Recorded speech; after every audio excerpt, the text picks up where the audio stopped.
آپ کے سامنے اللہ رب العزت کے مقدس اور بابرکت کلام قرآن مجید فرقان حمید سورہ احزاب کی ایک آیت تلاوت کی گئی ہے، جس میں رب کائنات نے حبیب کائنات صلی اللہ علیہ وسلم کا نام لے کر آپ کی تعریف اور توصیف فرمائی اور آپ کے ختم نبوت کا ذکر فرمایا ہے۔ ہم اور آپ، میرے پیغمبر کا کلمہ پڑھنے والا ہر مسلمان جب کلمہ پڑھتا ہے تو اس مبارک کلمے کے دو جز ہیں۔ ایک جز میں اللہ پاک کی وحدانیت کا اقرار اور دوسرے جز میں پیارے پیغمبر صلی اللہ علیہ وسلم کی نبوت اور پیغمبری اور رسالت کا اقرار کرنا ہے۔ حضرت آدم علیہ السلام سے لے کر حضرت عیسیٰ علیہ السلام سمیت تمام نبیوں کے امتی یہی کلمہ پڑھا کرتے تھے کہ پہلے جز میں اللہ پاک کی الوہیت اور اللہ پاک کی وحدانیت کا اقرار ہو، اور دوسرے جز میں اس زمانے، اس وقت، اس قوم کے نبی کی نبوت کا اقرار اور تصدیق۔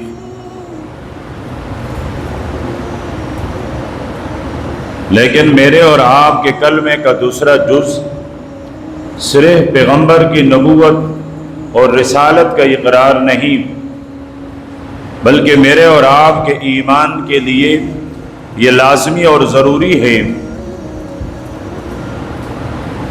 کہ ہم اپنے پیارے پیغمبر کو رسول اور نبی تسلیم کرتے ہوئے اسے آخری نبی مانیں۔ میرا اور آپ کا ایمان تب تک کامل اور مکمل نہیں ہو سکتا ہے جب تک کہ ہم پیارے پیغمبر کو آخری نبی نہ مانیں، اور اس کے بعد قیامت کی صبح تک کسی بھی انسان کو نبوت کے دعوے کو سچا نہیں بلکہ اس کو جھوٹا مانیں۔ یہ میرے اور آپ کے ایمان کا تقاضا ہے، یہ میرے اور آپ کے ایمان کے لیے لازمی جز اور شرط ہے۔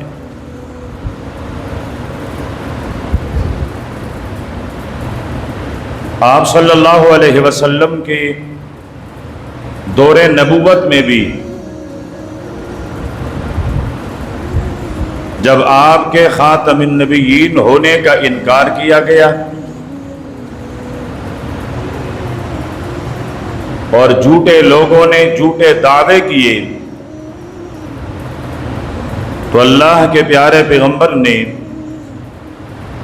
صحابہ کرام رضوان اللہ علیہم اجمعین کو ان کو ختم کرنے اور ان کے اس دعوے کو نہ ماننے کا حکم دیا ہے۔ آپ صلی اللہ علیہ وسلم کے دور مبارک اور آپ کی زندگی مبارک میں 4 بدبخت اور بدنصیب انسان جنہوں نے نبوت کا دعویٰ کیا،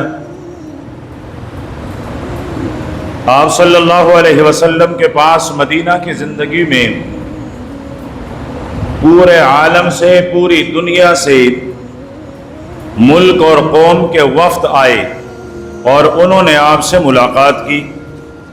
اس لیے مسجد نبوی کے ستونوں میں سے ایک ستون وہ وفود کے نام سے مشہور ہے۔ اس کے آخری سرے اور کنارے پر یہ نشاندہی کی گئی ہے کہ اس ستون کے پاس پیارے پیغمبر بیٹھ کر آنے والے وفدوں سے ملاقات فرمایا کرتے تھے۔ تو سن 9 ہجری میں بہت سارے وفد آپ کے دربار میں آئے، ان میں سے ایک یمامہ اور یمن سے آنے والا یہ ایک آدمی بھی شامل تھا۔ پہلے یہ دین عیسائیت پر تھا، پھر آپ صلی اللہ علیہ وسلم کے ہاتھ پر بیعت کی، کلمہ پڑھا، واپس جب یمن میں گئے تو وہاں سے انہوں نے 2 قاصد بھیجے اور ان کو ایک خط لکھ کر دیا۔ خط کا مضمون یہ تھا کہ آپ مجھے اپنی نبوت میں شریک کر دیں، عرب کے آپ نبی تو عجم کا نبی مجھے بنا دیں، مکہ اور مدینہ کے نبی آپ تو یمن کا نبی مجھے بنا دیں، شہروں کے نبی آپ تو دیہات اور اعراب کا نبی مجھے بنا دیں۔ آپ صلی اللہ علیہ وسلم نے ان قاصدوں سے پوچھا کہ تمہارا بھی یہ خیال ہے کہ یمامہ کا رہنے والا یہ مسیلمہ کیا یہ نبی ہے اور تم اس کی نبوت پر ایمان رکھتے ہو؟ تو انہوں نے کہا جی۔ آپ نے فرمایا اگر کسی بھی رواج، کسی بھی دستور، کسی بھی قانون کے روح سے قاصد کا قتل کرنا صحیح ہوتا، جائز ہوتا تو میں تم دونوں کی چمڑیاں ادھیڑ دیتا۔ آپ صلی اللہ علیہ وسلم جا رہے تھے، صحابہ اکرام میں سے صحابی ہیں حضرت ثابت بن قیس رضی اللہ تعالی عنہ، یہ میرے پیغمبر کے ساتھ اس وقت موجود تھے۔ اللہ کے پیارے پیغمبر نے ایک ٹہنی اٹھائی اور اس ٹہنی کے اس شاخ کے ایک تنکے کی طرف اشارہ کرتے ہوئے فرمایا تم نبوت اور رسالت میں شراکت چاہتے ہو، میں تمہیں یہ شاخ کا تنکا دینا بھی گوارا نہیں کرتا۔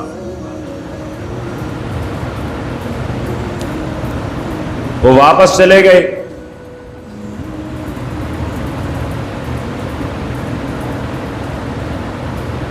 دوسرا آپ کے دور مبارک میں جنہوں نے نبوت کا دعویٰ کیا ہے وہ اسود عنسی ہیں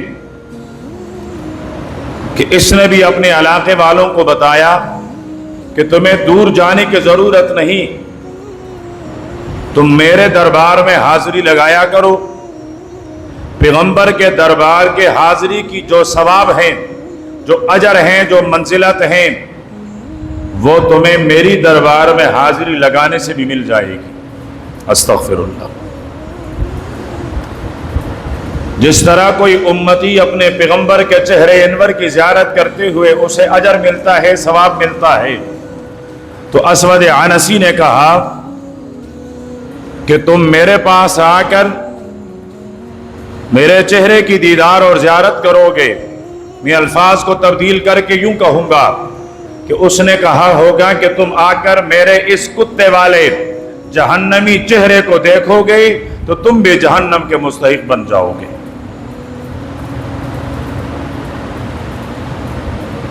پھر اسود عنسی نے اپنے اسی علاقے کے ایک بزرگ ابو مسلم خولانی کو اپنے دربار میں طلب کیا اور اسے کہا کہ کیا تم اس بات کی گواہی دیتے ہو کہ محمد الرسول اللہ؟ تو ابو مسلم خولانی نے عرض کیا کہ جی ہاں، میں محمد عربی صلی اللہ علیہ وسلم کو اپنا نبی مانتا ہوں، اس پر میرا ایمان ہے۔ تو اسود عنسی نے کہا کہ کیا مجھے بھی تم نبی تسلیم کرتے ہو؟ اس نے کہا یہ ہو سکتا ہے کہ یہ زمین سفر کرتا ہوا اوپر چلا جائے، وہ آسمان سفر کرتا ہوا نیچے آ جائے، یہ ممکن ہے، لیکن میں ابو مسلم اپنے پیغمبر کے نبوت اور اس کے ختم نبوت پر ایمان رکھتا ہوا تجھے بھی نبی مان لوں، یہ ناممکن ہے۔ یہ ہوتی ہے ایمان، یہ ہوتی ہے ایمانی غیرت۔ تو اسود عنسی نے کہا کہ ایک زبردست ہولناک آگ جلا دی جائے۔ جلا دیا گیا، ابو مسلم خولانی کو اس میں ڈالا گیا۔ وہ آگ اللہ پاک کے حکم سے اس کے لیے ویسے ہی گلستان بوستہ اور گلزار بن گئی جس طرح بابا حضرت ابراہیم علیہ السلام کے لیے ہوئی تھی۔ اسود عنسی اور اس کے مشیر اور زیادہ پریشان ہوئے کہ لوگ اگر یہ سنیں گے تو ہمارے لیے تو پریشانی ہوگی، تو اس کو جلا وطن کیا گیا۔ ظاہر بات ہے مدینہ منورہ کے علاوہ اور کوئی جائے پناہ نہیں تھی۔ یہ مدینہ منورہ میں پہنچے، مسجد نبوی میں ستون کے پیچھے نماز پڑھ رہے ہیں۔ حضرت عمر رضی اللہ تعالیٰ عنہ کی نگاہ پڑی، انہوں نے دیکھا کوئی مسافر ہے تو رک گئی۔ ہم دیکھتے ہیں کوئی مسافر ہے تو دو پاؤں اپنے ہوتے ہیں، دو دوسرے کے لے لیتے۔ رک گئے حضرت عمر، سلام پہرنے کے بعد پوچھا آپ کوئی مسافر ہے، کوئی مہمان ہے؟ حضرت ابو مسلم خولانی عرض کرنے لگے جی میں یمن سے آیا ہوں، یمن کا مسافر ہوں۔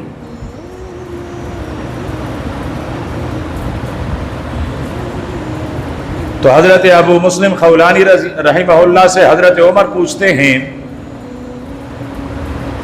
کہ وہاں ہمارے ایک ساتھی کو اسود عنسی نے آگ میں ڈالا ہے، کیا اس کے بارے میں آپ کو پتہ ہے؟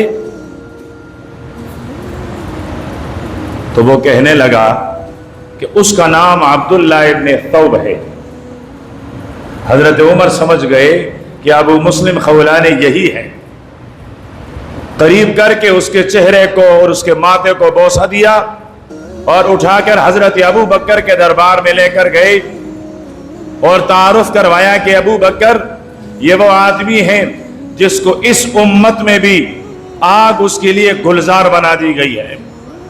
حضرت ابو بکر رضی اللہ تعالیٰ عنہ نے اس کے ماتھے کا بوسہ لیا اور فرمایا کہ حمد و ثنا اور تعریف ہے اس ذات کی جس نے مجھے نبی آخر زمان کی امت میں اس ہستی سے ملاقات کروائی جس کے لیے آگ گلزار بنا دیا گیا تھا۔ تو دوسرا یہ اسود عنسی ہیں جس کے لیے جس نے آپ صلی اللہ علیہ وسلم کے دور میں پیغمبری اور نبوت کا دعویٰ کیا۔ اسی طرح ایک بدبخت انسان ہے طلیحہ، اس نے بھی آپ کے دور نبوت میں اپنی پیغمبری کا دعویٰ کیا۔ ایک عورت ہے سجا کے نام سے، اس نے بھی نبوت اور پیغمبری کا دعویٰ کیا۔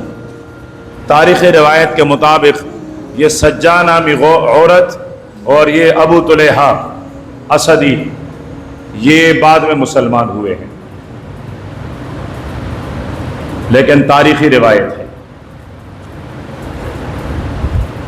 اسود عنسی اس کو سب سے پہلے جو ختم نبوت کا پیارے پیغمبر کی ختم نبوت کی چوکیداری کے حیثیت سے جو سب سے پہلے غازی بنے ہیں وہ ہے فیروز دیلمی، کہ اس نے آپ صلی اللہ علیہ وسلم کے حکم پر اسود عنسی کو قتل کیا۔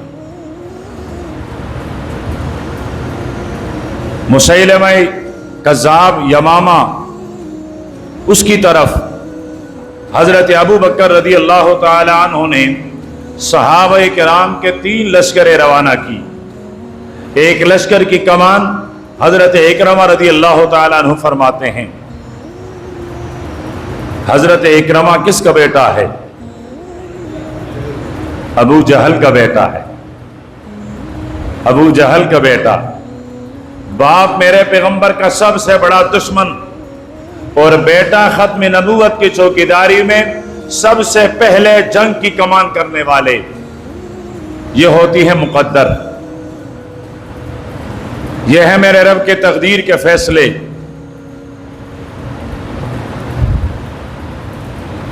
دوسری لشکر جو بھیجی گئی حضرت ابو بکر رضی اللہ تعالی عنہ کے دور مبارک میں،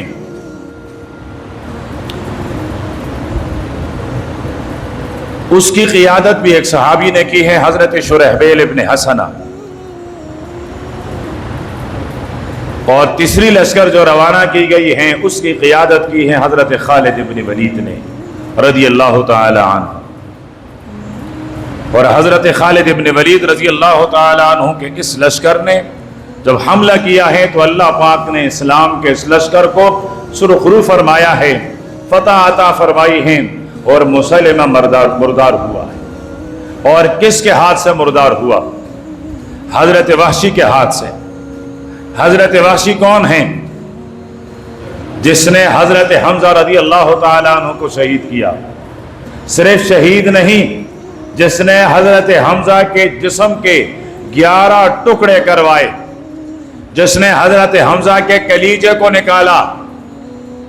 اور جو میرے پیغمبر کے دربار میں ایمان لانے کے لیے آئے تو برقع اڑ کر، چادر اڑ کر آئے، اور جیسے ہی چادر سرکائی، نقاب ہٹائی اور کہنے لگا اشہد ان لا الہ الا اللہ، تو صحابہ کرام عرض کرنے لگے آقا یہ تو وحشی ہے، آپ کے رضائی بھائی اور آپ کے چچا کا قاتل. آپ نے فرمایا کوئی بات نہیں، ایمان لانے کی نیت سے آیا ہے، ایمان کا سرمایہ ملے گا. کلمہ پڑھا، پیارے پیغمبر کے وہ زخم تازہ ہوئے. پوچھا وحشی ذرا یہ تو بتا کیف قتلت حمزہ، تو نے میرے چچا حضرت حمزہ کو قتل کیسے کیا تھا؟ پھر آپ نے فرمایا جب بھی تجھے میرے دربار میں بیٹھنا ہو تو مجلس کے عقبی حصے میں بیٹھا کر، تاکہ براہ راست آپ کے چہرے پر میری نظر نہ پڑے. اور حضرت وحشی فرماتے ہیں مجھے زندگی بھر جس چیز کا ارمان رہا ہے وہ یہی تھا کہ بھری آنکھوں سے میں نے چہرے انور کی زیارت نہیں کی. اور فرمایا میری تمنا یہ تھی کہ میں نے جاہلیت میں اسلام کے سب سے بڑے ہستی کو شہید کیا ہے، اب میں اسلام کی زندگی میں کفر کے سب سے بڑی اور ناپاک انسان کا خاتمہ کر سکوں.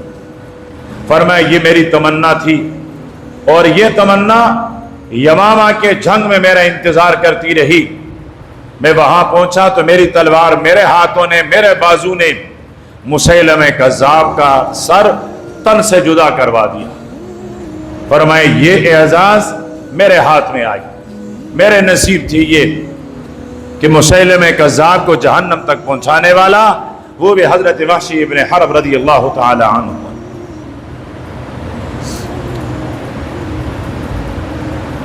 میرے پیغمبر کے سیرت نگاروں میں سے ایک سیرت نگار ہیں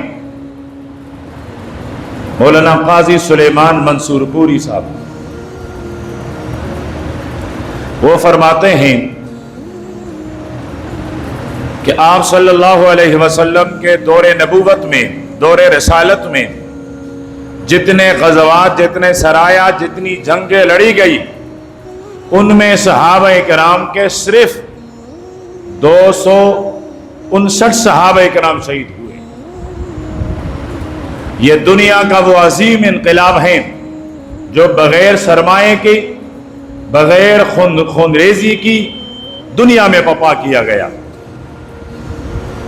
کہ دنیا کا کوئی انقلاب ایسا نہیں ہے کہ جو اتنی بے سر و سامانی کے عالم میں اور اس کے بدلے میں اتنا کم خون بہا ہو. تاریخ میں ایسا کوئی انقلاب نہیں ہے. لیکن یمامہ کے پہلے جنگ میں حضرت ابو بکر رضی اللہ تعالیٰ عنہ کے دور میں جو صحابہ کرام کو بھیجا گیا اور صحابہ کرام نے یمامہ کے خلاف جنگ لڑی ہے، اس ایک جنگ میں صحابہ کرام کے وہ تعداد شہید ہوئی ہے کہ بولتے ہوئے زبان لرز جاتی ہے. 1200 صحابہ کرام، 1200 صحابہ کرام جنگ یمامہ میں شہید ہوئے. 23 سالہ دور نبوت میں